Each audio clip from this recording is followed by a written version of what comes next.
Welcome to the Black Roots of British History, the podcast where we explore the rich and diverse history of Black people through the ages. If you feel like me, you have a passion for history, grab a shovel and join us as we dig deep into the foundations of Black British history. Believe it or not, I used to be a really fast runner as a kid. I actually used to run against all the boys in my primary school, and then I got a chance to run for my school and my borough in the 100 metres. Our community have been running all our lives, whether it's running away from something or running towards something.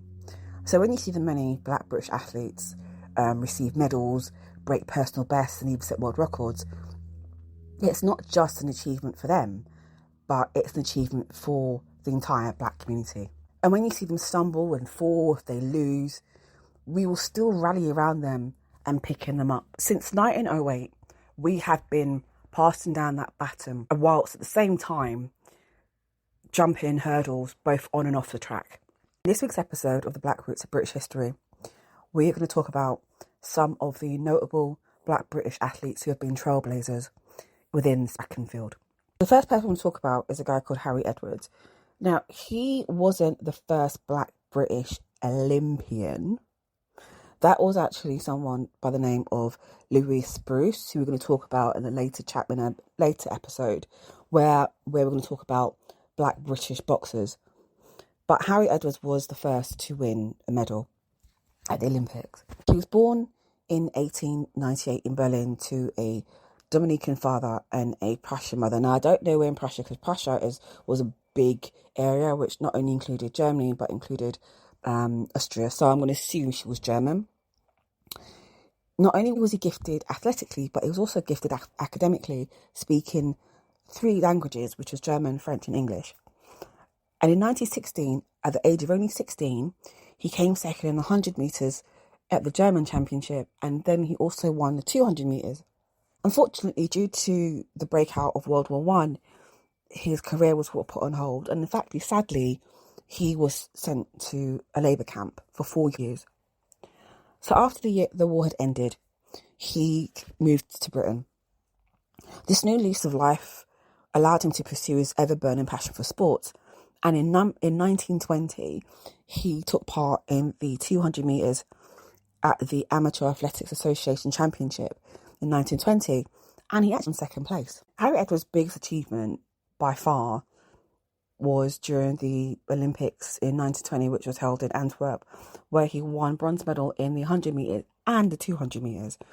Not only did it make him the first Black British to win an Olympic medal, but he actually was the first Black person to win an Olympic medal.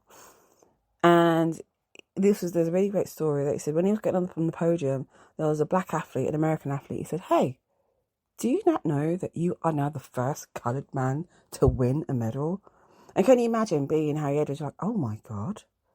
Like, it's probably a really overwhelming experience to kind of to comprehend. And what that's allowed him to do in later years, which we're going to talk about, is it allowed him to then kind of open up more doors, especially in America. But before he went to America, he actually then went on to came first in the 100 yards, 200 yards and 440 yards, which is still a record held to this day. Now, despite all this amazing records and amazing achievements, not much is known about the man. Now, as I said before, this achievement at the Olympics opened up opportunities for him in the States. So he then decided to immigrate to the States later on, I think in 1923. And he lived in Philadelphia and also lived in New York. He became a director of the Negro Theatre. He then also went to volunteer for the UN Refuge and Rehabilitations Admin, which allowed him to then, go off to Greece. After World War II, he worked at the UN's office in New York, and he actually even worked for the New York's mayor's office as well. Sadly, Harry Edwards died in 1973 in Germany, and got kind of a bit ish air, is that when he died, the British press didn't write anything about it at all. But were it not for the press in the US, we would probably not ever known about him, and he would never got the recognition that he deserved, because what they did is they had like 5-page article in 2 newspapers, which I think is amazing. I've only been able to give you a bit of a small insight into Harry Edwards, and it's going to be similar with all the other people I talk about. So if you really want to know about Harry Edwards' life in more depth, he has an autobiography called When I Passed the Statue of Liberty, I Became Black. So feel free to check it out. Now, this next athlete, Jack London, had actually got a lot in common with Harry Edwards. But unfortunately, a lot of people have there's been some sort of misunderstanding. Some people think he was the first black British to win the Olympics, which he actually wasn't. But his story is actually just as interesting as Harry Edwards. Jack was born in Guyana in 1905, and then his family immigrated to London. While studying at the University of Westminster, which at the time was known as the Regent Street Polytechnic, he joined the Harriers, which was named after Harry Edwards. So again, that's another amazing connection. Jack's talent was spotted by a really renowned coach called Sammy Musabini, and under his guidance, Jack's career started to really take off. In 1922, he became the Harriers track captain, and in 1927, he set a British record on the 100 metres, clocking at 10.75, which is actually just shy of a world record. Musabini sadly died in 1926, which is a year before Jack set his record. But it seems like his coaching skills and his guidance really did hit home with him, because it was at the 1928 Olympics in Amsterdam where Jack went on to silver in the 100 metres and a bronze in the 4x4 relay. London's biggest achievement to date, not just as a black British person, but as a British person full stop, was during the 1929 Amateur Athletics Association Championship, where he became the first to win a gold in the 100 metre sprint.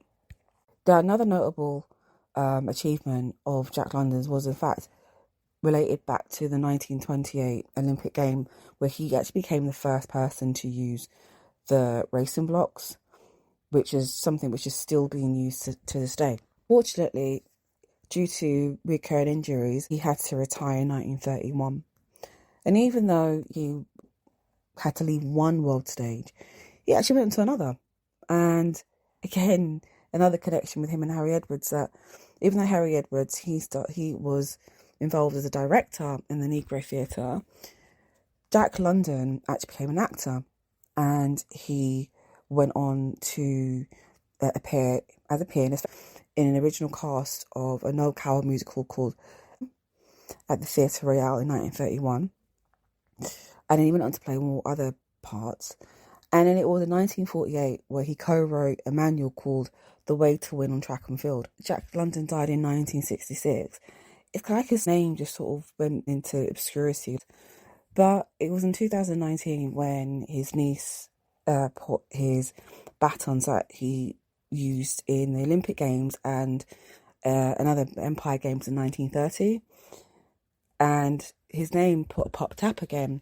And what was great is that these batons, which probably wouldn't have sold for so much, actually sold for double the price at £8,000. Which I personally think, that's still not enough for a guy who sets so many records. He definitely deserves his flowers. I like a really good quote that one of his former colleagues used to describe him, and he said, quote, "Sprinter of the highest class." And for me, I would definitely say this is a man who put the Don in London. This next athlete has been described as a pioneer. She's gone from poverty to an MBE. Doris Anita Neal, known as Anita, was born in Northampton in 1950 to an African-American father and an English mother. Now, unfortunately, due to her father being a soldier, and as they get stationed everywhere, it was mostly left up to her mother to raise her and her 5 siblings. But what was nice is that she had grandparents who always came to support. But despite the hardships, she was really talented, and she was even winning races as young as 8. She came first place in the All English Schools Championship at age of 15. And she also then got a chance to have her first international race at 16 when she went to Cuba. Now, despite having these natural athletic gifts, finances made it really hard for her to really reach her full potential. But it didn't stop her and her coach becoming really creative in ways to train. So they used her school, and rather than having an athletic track to run on, she ran on the grass. And rather than maybe having weights in the gym to use to build up strength, she used, body weight and resistance and other great, instruments and tools to ensure that she was still able to still train. And thanks to her really, really supportive communities, particularly her teachers who saw potential, they would sometimes give her like financial aid so she can get to London and continue her training. She left school at 15 to support her family because, again, a lot of hardship. But that didn't stop her dream. She would still work in the day and work in the week, but it was in evenings and weekends that she would continue her training. Her dream became a reality in 1968 when she had the chance to represent Great Britain during the Mexico Olympics. Now, even though she didn't win any medals, she was still determined to go faster. So what was amazing, and probably no surprise, that during the 1969 European Championship, not only did she win 1 medal, but she won 3 bronze medals in the 100 metres, 200 metres and the 4x4. And in the following year, at the Commonwealth Game in Edinburgh, she got a silver medal in the 100-metre relay. Now, despite her success on the global stage, the hardships at home forced her to retire at 23. So she put all her trophies and medals away. So did her dream. It seems like, even these great achievements, it seemed like Team GB kind of ignored Anita, which I think is quite sad.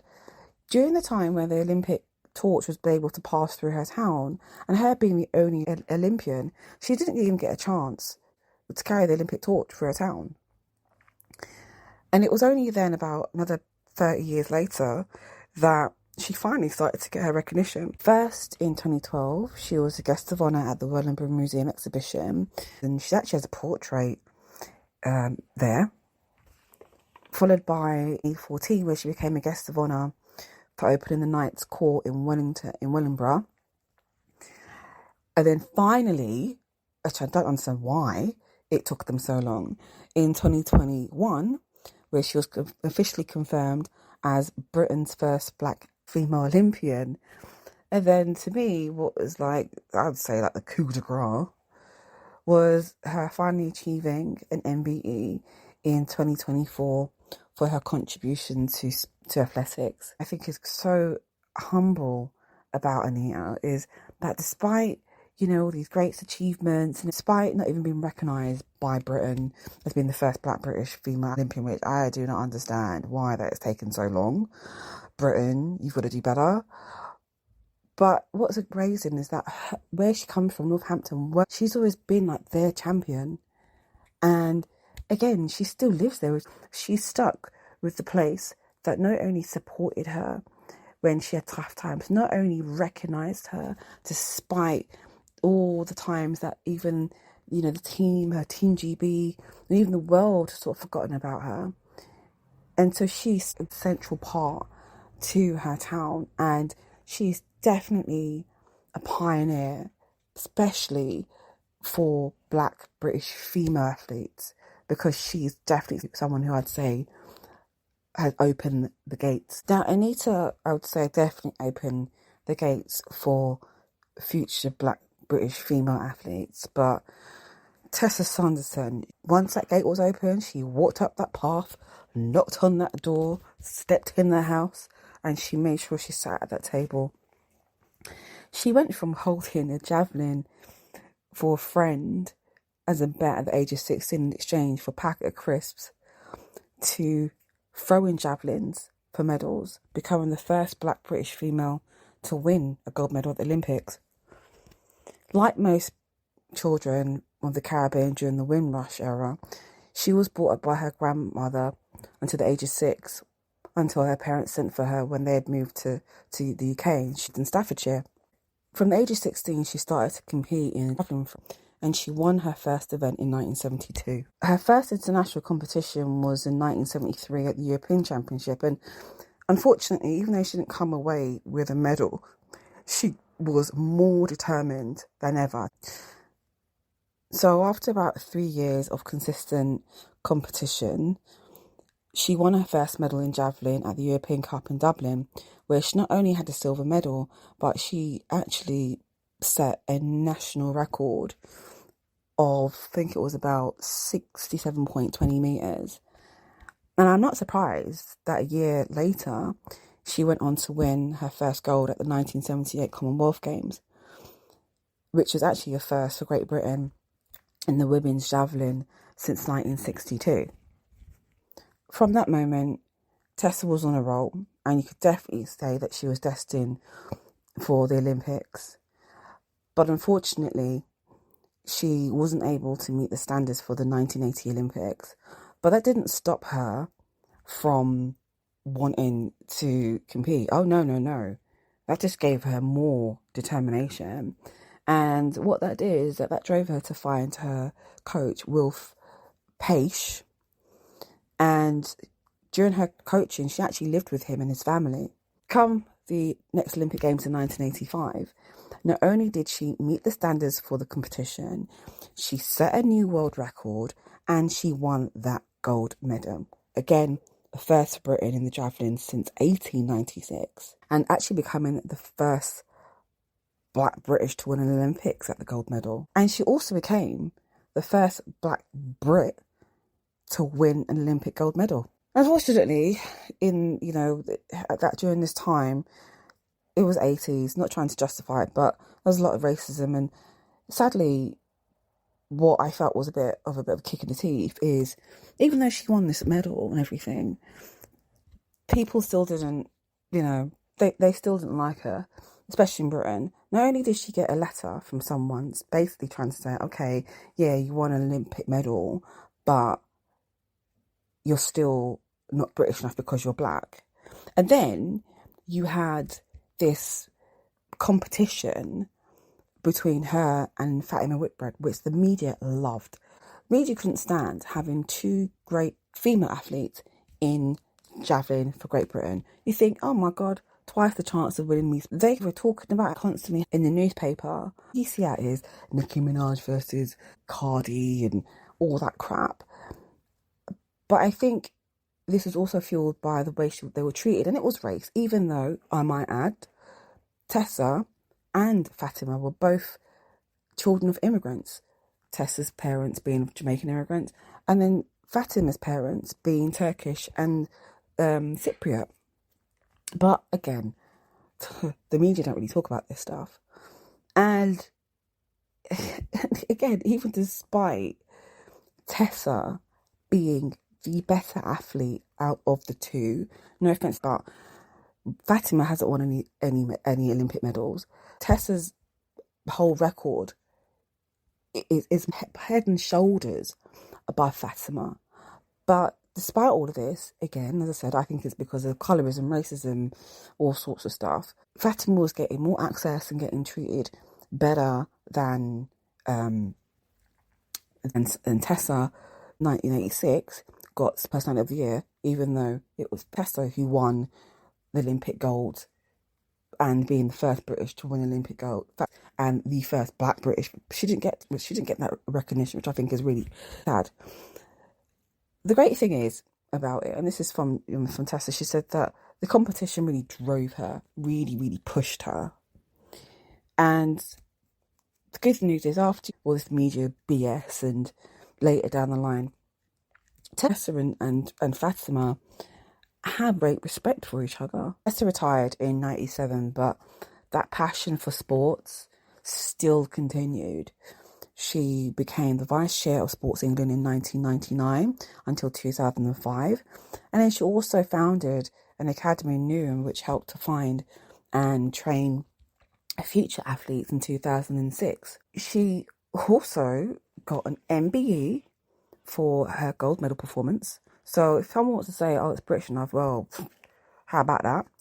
She then got an OBE for her charity works and then she got a CBE for her services to Sports England. So despite all of the setbacks and the racism, discrimination, the salacious articles, even joblessness, I would definitely say that Tessa is someone who is a pro with the javelin, but she is very forthcoming with using her voice to really speak up for the lack of representation and the lack of a voice for Black and Asian athletes.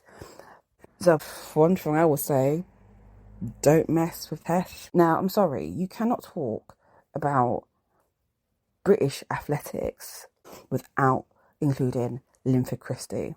24 medals, 30-year career, world record breaking, 4 titles at 4 times, sports personality of the year, records that have lasted for decades.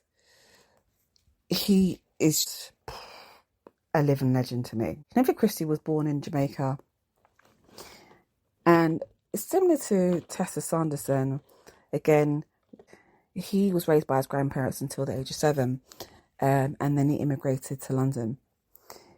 He started to take his athletic career really seriously at 18 in 1986 when he competed in the European Championship. 2 years later, in 1988 at the Olympics, he actually won his first silver medal.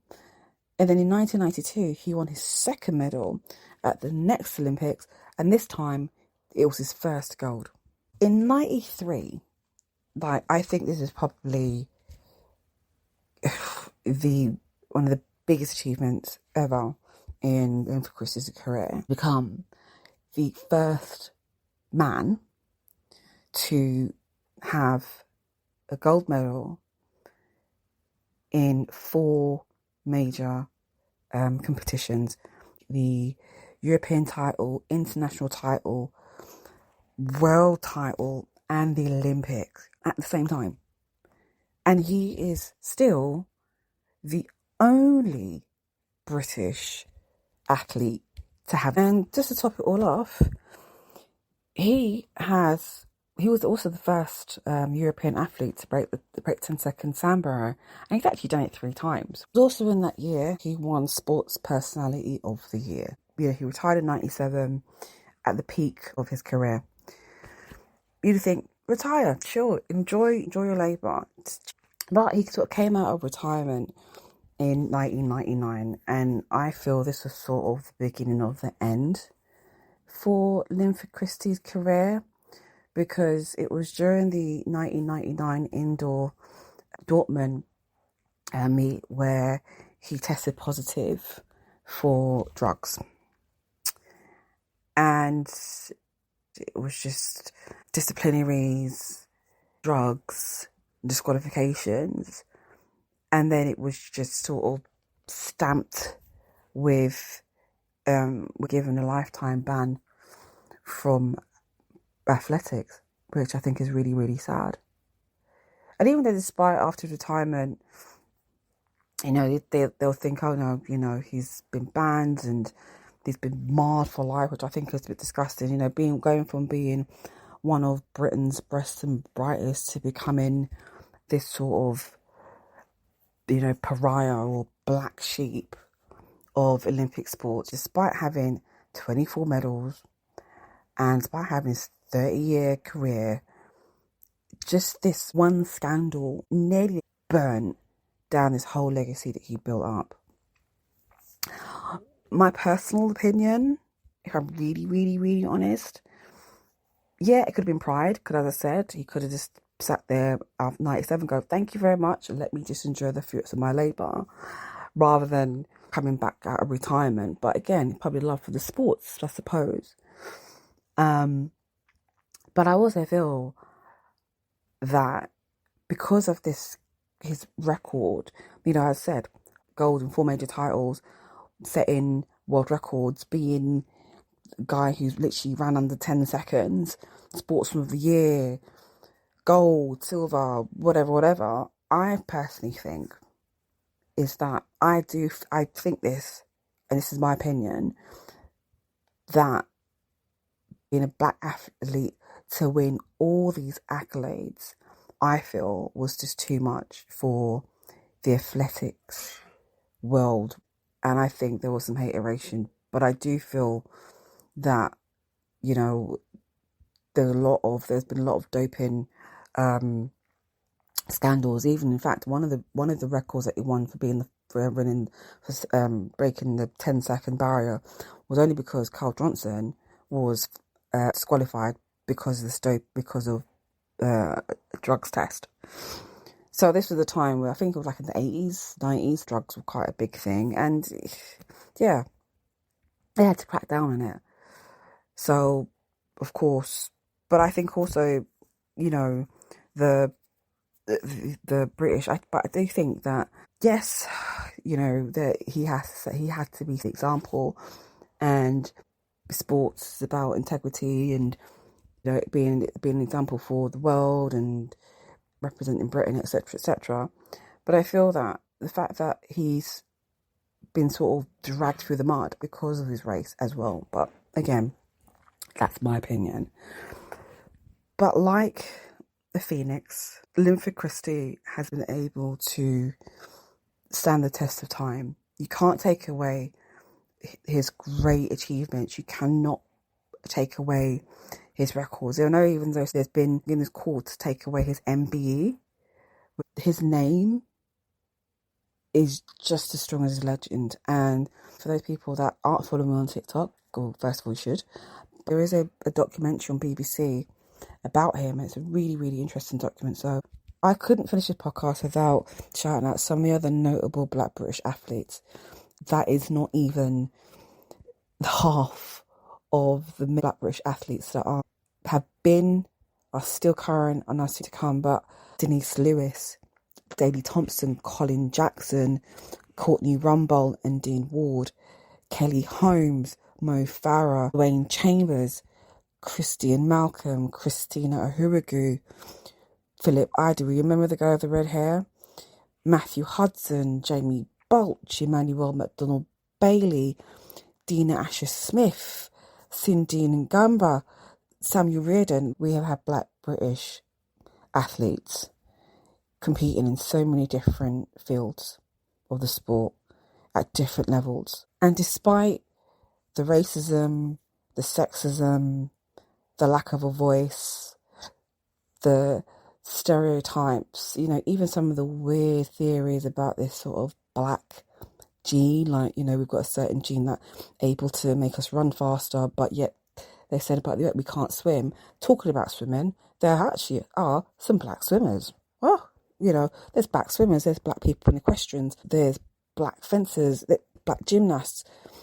This whole theory about, you know, that black people can't swim, but yet we're fast, I'm sorry, it's just, to me, it's a bollocks. If I'm very honest, I think that these Black British athletes probably share the same sentiments as I do. That even though I'm Black first and British second, they are both something that I'm equally proud of. And yes, I'm proud of all of the British athletes, but I'm particularly proud of the Black British athletes because of the challenges that we have faced, as I said, on and off the field, whether it's police pulling us over or whether it's the names that we're called and the discrimination and the barriers and the underrepresentation and the lack of a voice. We are still continuing to honour the people that have come before us, honour the Tessa Thompsons, honour the Linford Christies, honour the Harry Edwards, honour the Jack Londons. And I am extremely proud of them. And I just want to say thank you so much for your contributions to sports. And I'm just so excited to see what the next 100 years of Black British athletes would be able to achieve. Once again, thank you so much for listening. I hope you enjoyed. Sharing is caring, so share and share alike. And see you soon.